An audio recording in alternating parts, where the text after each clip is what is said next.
E aí entra nesse slide que eu acho extremamente importante para resumir, né, essa história toda de níveis de energia. Então, olha só, vamos pensar nessa frase aí, né, e ver como que ela se aplica. A energia tende a zero conforme n tende ao infinito. O que é isso? Observe que eu tenho aqui na esquerda o desenho, né, de um átomo, ali a bolinha azul é o núcleo, né, eu tenho elétrons nessas órbitas circulares, n igual a 1, n igual a 2, n igual a 3, e a energia ela vai nessa setinha em direção para órbitas mais externas, ok? Então, observe que eu estou tentando correlacionar essa figura da esquerda com esse gráfico da direita, tá? Que está aí numa escala de energia, né? Ele vai de E1 a E infinito.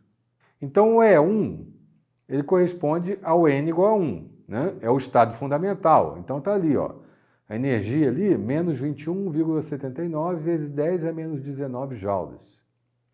E aí, esse elétron, digamos, ele vai absorver energia e vai ser excitado para um nível de maior energia.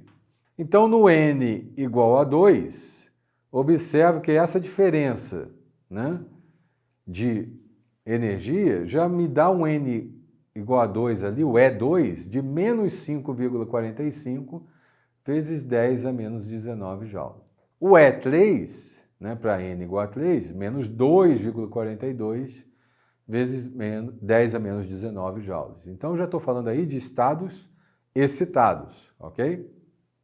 Até que o N chega a infinito e o E também uma energia do infinito. Ou seja, logicamente, o infinito representa aí para a gente o momento em que o elétron não está mais sob a ação de um campo elétrico do núcleo, ou seja, já não existe mais interação entre as partículas, né, os prótons, né, partículas positivas que estão no núcleo, com o elétron que já está lá longe pra caramba. Então, nesse momento, a energia já vai ser equivalente a zero, né? E dali em diante o elétron simplesmente se desprende, né? Aquele átomo passa a ser, né, perdeu elétron, né? Então ele passa a estar num estado totalmente diferente do que a gente tem aqui, tá? Não estou falando de afinidade eletrônica, não estou falando ainda de esse potencial, né, de energia para tirar o elétron do átomo, tá? Mas estou falando das energias absorvidas, né, que vão fazer com que o elétron seja excitado, ok?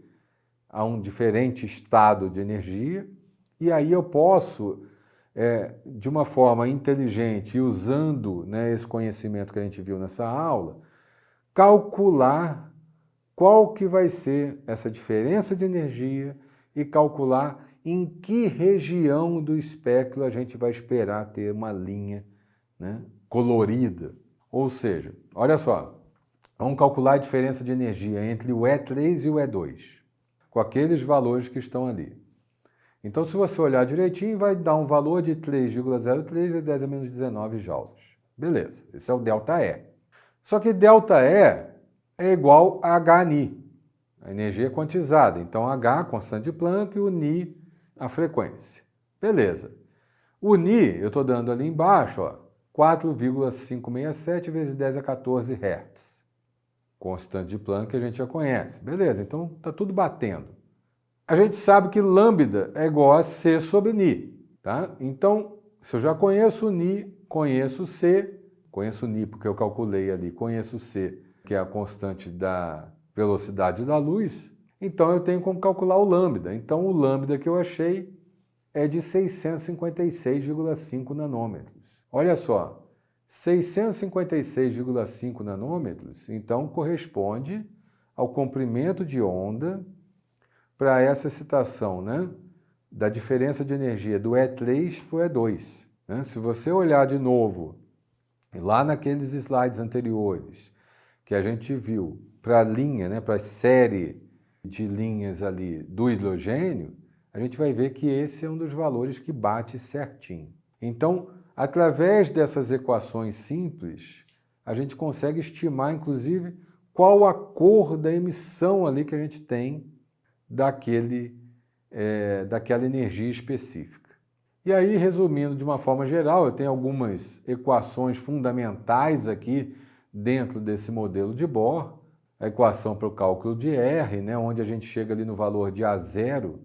Né, o A0 é, como eu falei, o raio de Bohr, né, aquele 0,5 angstroms, corresponde aí a 52,92 picômetros.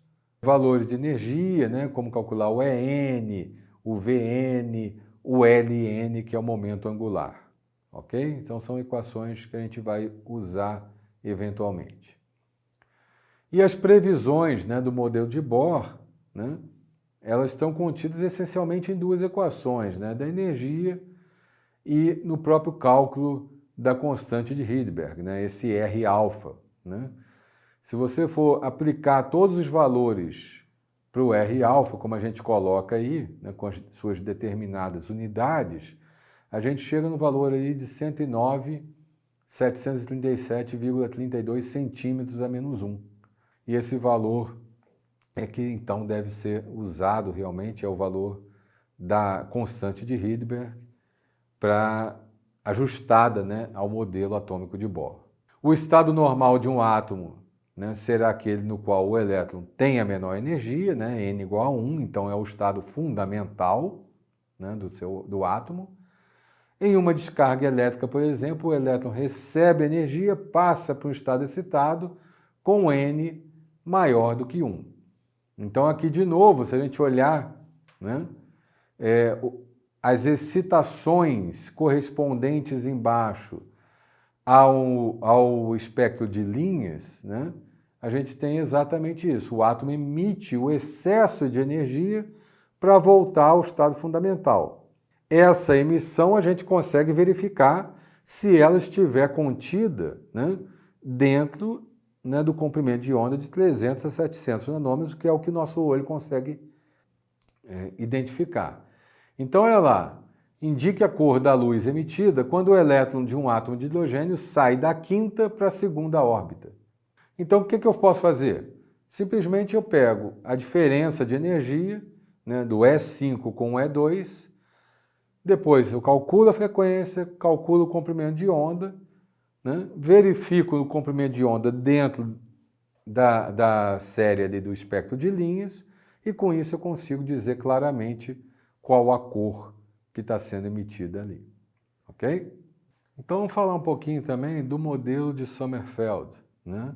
Eu falei lá no início, né, de Thomson a Sommerfeld. Tá?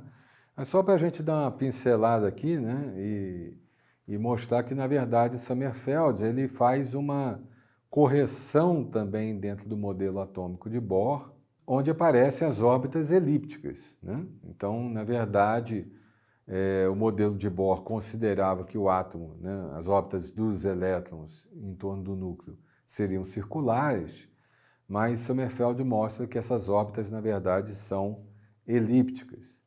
Então, ele consegue verificar isso também através da determinação de estruturas finas, né, do espectro de linhas do hidrogênio. É bom que a gente entenda aí que Sommerfeld, né, na verdade todo esse pessoal, né, Rutherford, Bohr, Sommerfeld, o próprio Thomson, eles são contemporâneos, né, a gente viu isso na aula anterior, e isso é importante porque um vai desenvolvendo, né, ou vai aperfeiçoando o modelo de outro em cima de algumas observações que o outro não fez. Então, de acordo com Bohr, o que se tinha pensado ser um único estado de energia do átomo de hidrogênio consiste, na realidade, em vários estados com energia muito próximas. Né? Então, a gente vê que aquele espectro de linhas corresponde a vários estados ali. E aí, o que acontece é que, às vezes, uma linha, na verdade, ela se desdobra em 2 ou 3 linhas que são linhas finas, né, desse espectro. Tá? Então, o Sommerfeld ele conseguiu identificar isso, né, de uma forma melhor. Ele desenvolveu um modelo, né, com tamanho e forma das órbitas elípticas, baseado em coordenadas polares, né, não coordenadas cartesianas. Então, ele estabelece aí duas condições de contorno de quantização de energia de uma forma geral. O que são condições de contorno? A gente usa esse termo, na verdade, para mostrar limitações. A gente pode ir até um determinado ponto, até outro determinado ponto. Então, a gente estabelece limites dentro do que a gente pode especificar esse modelo.